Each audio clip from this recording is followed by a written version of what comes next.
ہندوستان اور خراسان یعنی موجودہ افغانستان کا ذکر۔ ابن ماجہ کی روایت ہے عن عبداللہ بن الحارث رضی اللہ تعالی عنہ قال رسول اللہ صلی اللہ علیہ وسلم یخرج ناس من المشرق یؤطئون للمہدی یعنی سلطانہ دونوں طرح سے پڑھ سکتے ہیں۔ حضرت عبداللہ ابن حارث فرماتے ہیں رضی اللہ تعالی عنہ کہ حضور نے ارشاد فرمایا مشرق کی طرف سے وہ فوجیں نکلیں گی، لوگ آئیں گے جو عرب میں مہدی کی حکومت قائم کریں۔ یہ مہدی کون ہوں گے اس کا ذکر میں ذرا بعد میں کروں گا، لیکن نوٹ کر لیجیے کہ مہدی سے پہلے لازماً کسی مشرقی علاقے کے اندر وہ نظام قائم ہو چکے گا، تب وہاں سے فوجیں آئیں گی نا۔ یہ مشرق کون سا ہے؟ عرب کے مشرق میں آپ چلیے ایران بھی آ جائے گا، افغانستان بھی ہے، پاکستان بھی ہے، اور اگر اسے اور توسیع دیں تو ہندوستان بھی ہے۔ یہ ہے عرب کا مشرق، اس سے فوجیں جائیں گی۔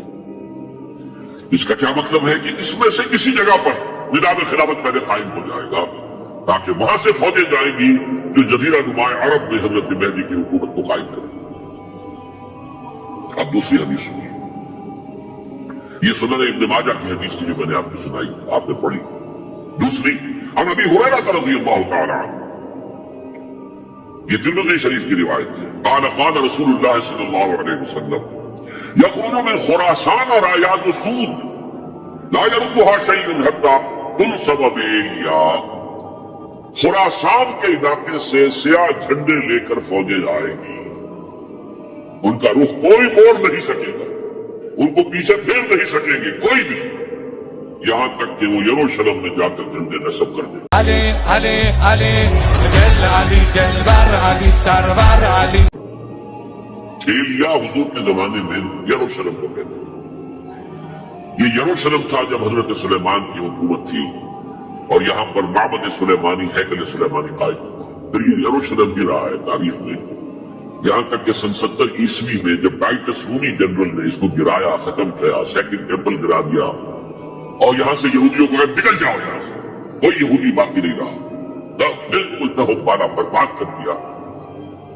اس کے کوئی 150 سال بعد ہیڈریان، رومن ایمپرر ہیڈریان، اس نے پھر دوبارہ آباد کیا اس شہر۔ 150 سال تک یہ بالکل بنجر اور بالکل غیر آباد ہوا۔ اب ہیڈریان نے جب آباد کیا تو اس کا نام ایلیا رکھا، اب یروشلم نام نہیں۔ تو حضور کے زمانے میں پھر اس کا نام ایلیا، اور اب اس سے کیا معلوم ہو رہا ہے کہ یہ یروشلم مسلمانوں کے قبضے سے اس وقت نکلا ہوا ہوگا۔ ایک دفعہ پہلے نکلا تھا 1099 عیسوی میں مسلمانوں کے ہاتھ سے نکلا، کروسیڈرز عیسائیوں نے آ کر اس کو قبضے میں کیا، لاکھوں مسلمانوں کو مارا، قتل کیا۔ اس کو 1187 عیسوی میں واپس لیا ہے۔ کس نے لیا ہے؟ صلاح الدین ایوبی کرد۔ عرب کھوکھلے ہو چکے تھے، عربوں نے کھویا، واپس نہیں لے سکے، بہت حکومت کر چکے تھے، 400-500 برس کی حکومت، اور ان کے عیش اور ان کے آرام اب ان میں جان نہیں تھی کہ وہ واپس لے سکے۔ واپس لینے والا گرم کرد صلاح الدین ایوبی۔ گویا کہ اب آپ سمجھ گئے کہ 88 برس تک عیسائیوں کا قبضہ رہا یروشلم۔ اب 1967 میں یہودیوں نے قبضہ کیا ہے، اور اب 38 برس ہو گئے، 88 نہیں 38 برس ہو گئے، لیکن وہ دور آئے گا کہ اب پھر لیں گے، لینے والے عرب بھی نہیں ہوں گے، خراسان کے علاقے سے فوجیں آئیں۔ یہ خراسان کیا تھا؟ ایلیا جو میں نے آپ کو بتایا یروشلم کا نام ہے۔ خراسان اس زمانے میں ایک بہت بڑے ملک کو کہتے تھے، کچھ حصہ پاکستان کا بھی اس میں شامل ہے، کچھ حصہ ایران کا بھی ہے، ایران کے اس حصے کو اب بھی خراسان کہتے ہیں۔ خراسان ایک صوبہ ہے ایران کا چھوٹا سا۔ پاکستان میں خاص طور پر یہ جو علاقہ مالاکنڈ ایجنسی کہلاتی ہے، اس سے اوپر جتنا علاقہ ہے، اور یہ جو واخان کی ایک پٹی آتی ہے اوپر، واخان افغانستان کی ایک پٹی سی دم سی چلی آتی ہے جو جا کر چائنا کی سرحد سے مل جاتی ہے، یہاں سے لے کے یہاں تک یہ جو مالاکنڈ کا وہ درہ ہے اور پہاڑ ہے، یہ بھی خراسان کا حصہ ہے۔ باقی تقریباً 2/3 آف افغانستان سمندر میں حصہ نہیں ہے خراسان کا حصہ، یہ سیستان کہلاتا تھا، یہ خراسان نہیں ہے۔ لیکن یہ کہ اوپر کا 2/3 آف افغانستان اور اس کے ساتھ یہ جو عرب جو اب یہ ترک ممالک آزاد ہوئے ہیں سوویت یونین کی ڈسولوشن کے ساتھ، یہ سارا علاقہ کہلاتا ہے خراسان بزرگ، دی گریٹ خراسان۔ ایک مرتبہ ایک یہاں کا جو کونسلیٹ ایران کا وہ آئے تھے میرے پاس، ان کے ایک اہم آدمی، ان سے میں نے پوچھا خراسان، تو پہلے تو ان کا خراسان نام کیسی بات ہے، مجھے خراسان، او خراسان بزرگ، وہ جو دی گریٹر خراسان کی بات کر رہے ہیں، وہ یہ تھا۔ پھر میں نے اور طریقوں سے بھی تحقیق کی، پہلے خیال تھا کہ پورا افغانستان اس میں شامل ہے، لیکن اب معلوم ہوا کہ نہیں، یہ جو جنوبی حصہ ہے یہ سیستان کہلاتا تھا، کچھ بلوچستان کا حصہ اس میں شامل تھا اور کچھ یہ جنوبی حصہ افغانستان۔ یہاں سے فوجیں جائیں گی اور یہ فوجیں جا کر خراسان سے چل کر ایلیا پہنچیں گی، یروشلم پہنچیں گی اور اپنے جھنڈے کاٹیں۔ اس کا جو نتیجہ نکلتا ہے وہ آپ سمجھ لیجئے۔ اس میں بھی اب میں اس سیرت ترجمان القرآن اقبال کا ایک شعر آپ کو سنا رہا ہوں۔ ایک تو انہوں نے جو اردو میں کہا تھا، میرے عرب کو آئی ٹھنڈی ہوا جہاں سے، میرا وطن وہی ہے، میرا وطن وہی ہے۔ ٹھنڈی ہوا حضور کو آئی، مجھے ہندوستان کی طرف سے ٹھنڈی ہوا آ رہی ہے صلی اللہ علیہ وسلم۔ اس کا جو ہے حوالہ مجھے نہیں مل سکا ہے اب تک، لیکن لوگ مانتے ہیں کہ ہاں ہے، حدیث ہے، پڑھی ہے ہم نے، لیکن بتا نہیں پا رہے۔ اور ظاہر بات ہے کہ حدیث کا ذخیرہ اتنا وسیع ہے کہ اس میں سے تلاش کرنا آسان کام ہے، اور اقبال کو کافی علم تھا ان چیزوں کا، اس کو بغیر کسی بنیاد کے نہیں کہہ سکتا، میرے عرب کو آئی ٹھنڈی ہوا جہاں سے، میرا وطن وہی ہے، میرا وطن۔ لیکن اس سے بھی زیادہ جو بات ہے وہ علامہ اقبال کا ایک شعر ہے جس کے پہلے مصرعے میں تو حضرت مہدی کا ذکر ہے، وہ میں بعد میں اس کا ذکر کروں گا جب ان کا وقت آئے گا۔ خضر وقت از خلوت دشت حجاز آید برون، خضر وقت، وقت کا خضر، میرے نزدیک وقت کا مجدد حضرت مہدی، وہ خلوت حجاز سے باہر آئیں گے۔ خضر وقت از خلوت دشت حجاز آید برون، کارواں زی وادی دور و دراز آیت پر، کارواں اس وادی دور و دراز سے چلے گا۔ یہ وادی دور و دراز کون سی ہے؟ وادی سندھ۔ وادی سندھ کا تصور پتہ نہیں آپ کو کیا ہے، آپ کو معلوم ہونا چاہیے کہ وادی سندھ، یہ سارے ٹریبیوٹس جو آ رہے ہیں جو وادی اس دریائے سندھ میں مل رہے ہیں، جیسے ایک درخت ہوتا ہے اور اس کی شاخیں ہیں، وہ تو درخت کے تنے سے نکلی ہے۔ ایک یہ کہ ٹریبیوٹریز ہوتی ہے، چھوٹے چھوٹے دریا ہوتے ہیں، وہ ملتے ہیں تو ایک بڑا دریا بنتا ہے۔ یہ ٹریبیوٹریز مشرق سے بھی آ رہی ہیں سندھ میں اور مغرب سے بھی آ رہی ہیں۔ افغانستان کا جو مشرقی حصہ اسی وادی سندھ کے اندر ہے، اور یہ موجودہ پاکستان، بلکہ اس میں سے کچھ حصہ جو ہم چھوڑ چکے ہیں، ہم سے نکل گیا دریائے ستلج تک، یہ اس وادی سندھ کا حصہ ہے۔ کہاں آ رہا ہے ستلج؟ سندھ میں، اور بیاس تو ستلج میں پہلے ہی آ گیا، راوی آ گیا، چناب آ گیا، جہلم آ گیا، سب سندھ میں پہنچ گئے، پیٹن کوٹ میں سے پہنچ گئے تو پہنچ گئے۔ اوپر سے یہ دریائے سوات آ رہا ہے، یہ دریائے دیر آ رہا ہے، یہ دریا فلاں آ رہا ہے، یہ دریا فلاں آ رہا ہے، سب دریائے کابل میں ہو کر کہاں پہنچے؟ سندھ میں۔ اوپر سے دریائے ہندا آ رہا ہے، دریائے گلگت آ رہا ہے، کہاں آ کر گرے؟ سندھ میں۔ پھر یہ جو دریا آ رہے ہیں جو ہمارے جو ہے درے، درائے گومل سے چلا آ رہا ہے، کوچی چلا آ رہا ہے، کہاں جاتے؟ سندھ میں۔ یہ پوری وادی ہے، یہ افغانستان کا مشرقی حصہ جو پختون ہے، 100% پختون، وہ در حقیقت وادی سندھ کے اندر ہے۔ یہ دو طرف سے وادی سندھ۔ کارواں زی سے مراد ازی، کارواں ازی وادی دور و دراز آیت کروں، فوجیں یہاں سے جائیں گی حضرت مہدی کی حکومت قائم کرنے کے۔ خضر وقت از خلوت دشت حجاز آیت بروں، کارواں زی وادی دور و دراز آیت کروں۔ یہ ہے اس سیر کا۔ حالانکہ یہی شخص ہے جو اپنے خطبات کے اندر نفی بھی کرتا ہے کہ یہ مہدی اور وہ یہ سب تصورات جو ہیں یہ کوئی صحیح نہیں ہے، اور یہ پرانی کوئی روایات چلی آ رہی تھی، ہر مذہب میں تصور ہے، اس طرح کی بات کہی۔ عقل جب عقل سے بات کرتا تھا اس میں ٹھوکریں کھاتا تھا، جب دل سے اس کے یہ سیلاب کے معنی چشمہ ابھرتا تھا دل سے اس کی شاعری کا، اس میں ہوتے تھے وہ حقائق کہ جو ابدی، اس پر جو اشفاق صاحب ہوتے تھے ہمارے ہاں، اشفاق احمد ادیب، ڈرامہ نگار تلقین شاہ، انہوں نے بڑی پیاری بات کہی تھی، اگر ان کا مذاق اڑایا تھا روزنامہ روائے وقت نے، بات بڑی پیاری تھی۔ اقبال ایک دن کا اقبال تھا، ایک رات کا اقبال تھا۔ دن کا اقبال فلسفی تھا، وہ اپنی عقل سے غور و فکر کرتا تھا، اس کا حاصل تو ہے وہ لیکچرز، خطبات، ان میں بہت سی باتوں پر علماء کو شدید اعتراض ہے۔ ایک رات کا اقبال تھا، اسے الہام ہوتا تھا، سیلاب آتا تھا شاعری کا، اور وہ اقبال جو ہے اصل اقبال، اور اس کو کہا اقبال نے خود۔ ڈاکٹر یوئنگ ہوتے تھے جو پرنسپل تھے ایف سی کالج کے، ان کے نام سے یوئنگ ہال اب بھی موجود ہے نیلا گنبد چوک میں، ایک ہاسٹل بنایا تھا انہوں نے، یوئنگ ہال۔ ایک دعوت میں سب جمع تھے، ڈاکٹر یوئنگ بھی تھے، علامہ بھی تھے۔ یوئنگ نے بڑا تیکھا وار کیا کہ ڈاکٹر اقبال، ہم نے سنا ہے کہ آپ جیسا آدمی بھی وربل ڈومینیشن کا قائل ہے۔ پہلے مسئلہ سمجھ لیجئے ورنہ واقعہ سمجھ نہیں آیا تھا۔ ایک ہے وربل، وحی باللفظ، قرآن کے بارے میں ہمارا عقیدہ یہ الفاظ اللہ کے، ایک ہوتا ہے وحی، لیکن اس وحی میں لفظ جو ہے وحی کا نہیں ہوتا، بلکہ وہ انسپریشن کہلاتی ہے۔ کوئی بات آپ کے ذہن میں ڈال دی گئی، آپ نے اپنے الفاظ میں اس کو ادا کیا، تو یہ سمجھتے ہیں کہ وحی جو ہے یہ ہمیشہ وحی باللفظ وربل نہیں ہوتی، یہ عیسائیوں کا عقیدہ ہے۔ اور وہ عقیدہ کیوں بنایا ہے؟ اب ایک بات سے بات نکل رہی ہے، انجیلیں 100 سے زیادہ تھی، اب بھی کم سے کم 4 کو کینونیکل کہتے ہیں، تو انسانوں میں اختلاف ہے تو کون سی انجیل ہے؟ میں جب پڑھتا تھا میڈیکل کالج میں تو میں نے منٹگومری میں ایک بہت بڑا کنڈیشن ہے تو وہاں پادری صاحب سے مسٹر وائٹ جا کے میں نے کہا کہ which one of these is Bible؟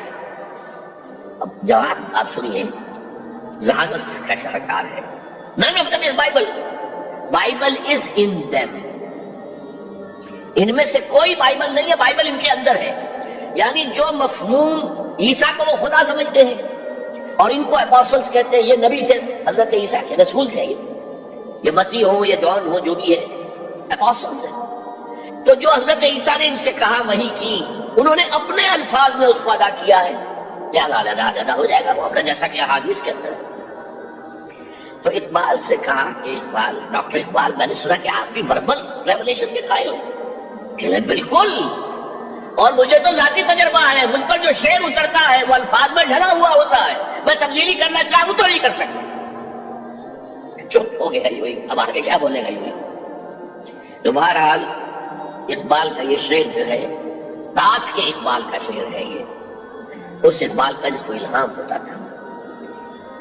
خضر وقت از خلوت دشت حجاز آیت برو، کارواں زی وادی دور و دراز آیت۔ اب میں نے اب تک تو یہ ڈسکس کیا ہے قرآن، حدیث، سنت اور ایک ترجمان قرآن کے حوالے سے۔ اب آئیے عالمی حالات کے حوالے سے دیکھیں۔ عالمی حالات سے بھی معلوم ہوتا ہے کہ ایک عالمی ریاست تقدیر مبرم ہے۔ زمانہ تیزی کے ساتھ ادھر جا رہا ہے، جبکہ پوری دنیا کی ایک ریاست ہے، بلکہ بہت پہلے سے اس کا تقاضا پیدا ہو چکا ہے۔ دنیا اتنی چھوٹی ہو گئی ہے، آج آپ اسے کہتے ہیں گلوبل ولیج، یہ تو گاؤں کے مانند ہے، وہ فاصلہ نہیں رہا۔ امریکہ میں تاج پوشی ہو رہی ہے، بش صاحب کی ان کا منظر ہم بیٹھے دیکھ رہے ہیں، سارا کا سارا 12,000 میل دور بیٹھے ہوئے دیکھ رہے ہیں۔ دنیا کیا ہے؟ یہ تو ایک گاؤں ہے، ایک شہر ہے، اور ایک عالمی ریاست اگر قائم نہیں ہوتی تو دنیا میں کبھی امن قائم نہیں ہو سکتا۔ لہذا دنیا میں امن کے لیے ایک عالمی ریاست ضروری ہے، اور اسی کے پہلے قدم کے طور پر وہ لیگ آف نیشنز جو ہے قائم کی گئی۔ کوئی تو ادارہ ایسا ہونا چاہیے جہاں دنیا کے سارے ممالک کے نمائندے بیٹھیں، سوچیں، غور کریں، فیصلے کریں۔ اگرچہ وہ جو بے ایمانیاں دلوں میں تھی، جو بدنیتیں دلوں میں تھی، انہوں نے ناکام کر دیا اس کو، لہذا وہ مر گئی، ختم ہو گئی۔ ہاں، جنم دے گئی اسرائیل کو، اس کے بطن سے اسرائیل نے جنم لیا، اسرائیل نے نہیں، بارفور ڈکلریشن کہ یہودیوں کو فلسطین میں آباد ہونے کی اجازت ہے. اچھا جب وہ ختم ہو گئی تو تقاضا موجود تھا. کوئی ادارہ ایسا ہونا چاہیے بھائی بیٹھے سب کے سب وہاں فیصلے کریں، ورنہ تو دو برتن کھڑک جائیں گے تو اس کے بعد وہ عالمی جو ہے ایک کنسنٹریشن ہو سکتی ہے. تب یہ پھر دوبارہ یونائٹڈ نیشنز آرگنائزیشن بنی، اور اب وہ بھی دم توڑ رہی ہے بیچاری، کئی روز سے دم توڑ رہی ہے، اس لیے کہ عراق وار کے ضمن میں ایک پیسہ بھر بھی وقت نہیں دی بش نے یو این او کی حمایت یا مخالفت. کیا رہ گیا اس کو؟ بس ایک کلب ہے، آؤ بیٹھے گفتگو کرو، اللہ اللہ خیر سے. جتنے ریزولوشن یو این او نے پاس کیے جنرل اسمبلی نے اسرائیل کے خلاف، سب کو ویٹو کیا ہے امریکہ نے. تو فائدہ کیا ہوا بھائی؟ جنرل اسمبلی کا فیصلہ کشمیر کے بارے میں موجود ہے 55 سال سے، اس پر عمل درآمد نہیں ہو سکتا. تو وہ در حقیقت جب عدل انسان کے اندر نہ ہو، اللہ پر ایمان اور یقین نہ ہو، آخرت کے محاسبے کا احساس نہ ہو، تو کوئی بھی آپ ادارہ بنا لیں فیل ہو جائے گا.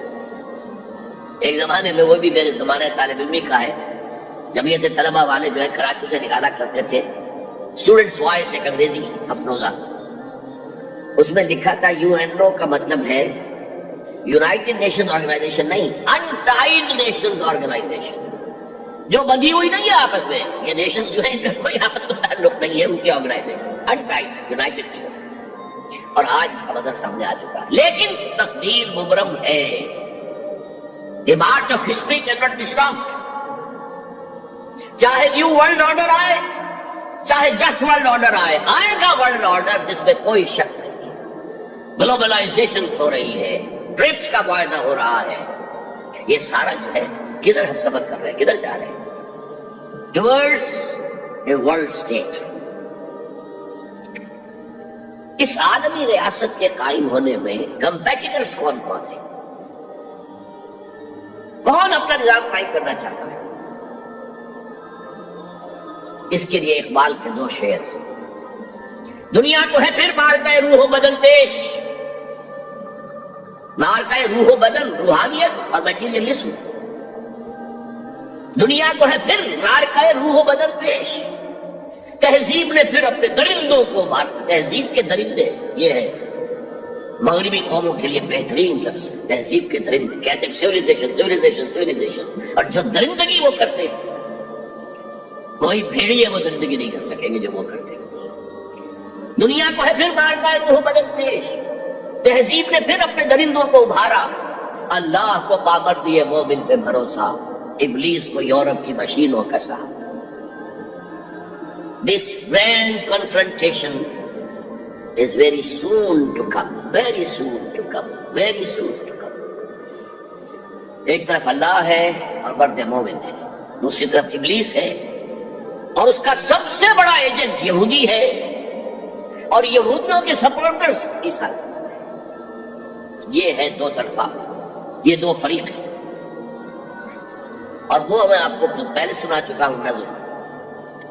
ابلیس نے کہا تھا مجھے نہ جمہوریت کا کوئی خطرہ ہے، نہ کوئی فاشزم سے خطرہ ہے، نہ کوئی اشتراکیت سے خطرہ ہے اگر کوئی خطر مجھ کو تو اس امت سے ہے جس کی خاکستر میں ہے اب تک شرار آس. خال اس قوم میں اب تک نظر آتے ہیں، وہ کرتے ہیں اشک سحر گاہی سے جو ظالم وضو. وہی خطرہ ہے جس کا ذکر کیا جب یو ایس ایس آر ختم ہو گئی، جس کے لیے نیٹو بنایا گیا تھا، جس کے لیے سیٹو بنایا گیا تھا، جس کے لیے سیٹو بنایا گیا تھا to contain U S S R. اب جب یو ایس ایس آر ختم ہو گیا وہ تو سردہ سجود ہو گیا مغرب کے سامنے، ہاتھ پھیلا کر بھیک مانگنے کی پوزیشن میں آ گیا. اس وقت اثر نو نیٹو کو آرگنائز کر رہے ہیں، ایکسٹینڈ کر رہے ہیں. کسی نے پوچھا چیف آف دی نیٹو سے کہ یہ اب آپ کو کس بات کا؟ ہمیں مسلم فنڈامنٹلزم سے خطرہ ہے. وہ جو ابلیس نے کہا وہی اس نے کہا، ہمیں اندیشہ ہے مسلم فنڈامنٹلزم، لہذا ہمیں چوکس کرنا ہے اور مضبوط کرنا ہے اور تکڑے ہونا ہے. یہ ہے در حقیقت ہے اگر کوئی خطر مجھ کو تو اس امت سے ہے جس کی خاکستر میں ہے اب تک شرار آس. اب دیکھیے، ایک طرف میں نے بتایا ایک یہودی ہے اور ان کے خواب ہیں. خواب کیا ہے؟ گریٹر اسرائیل قائم کرنا،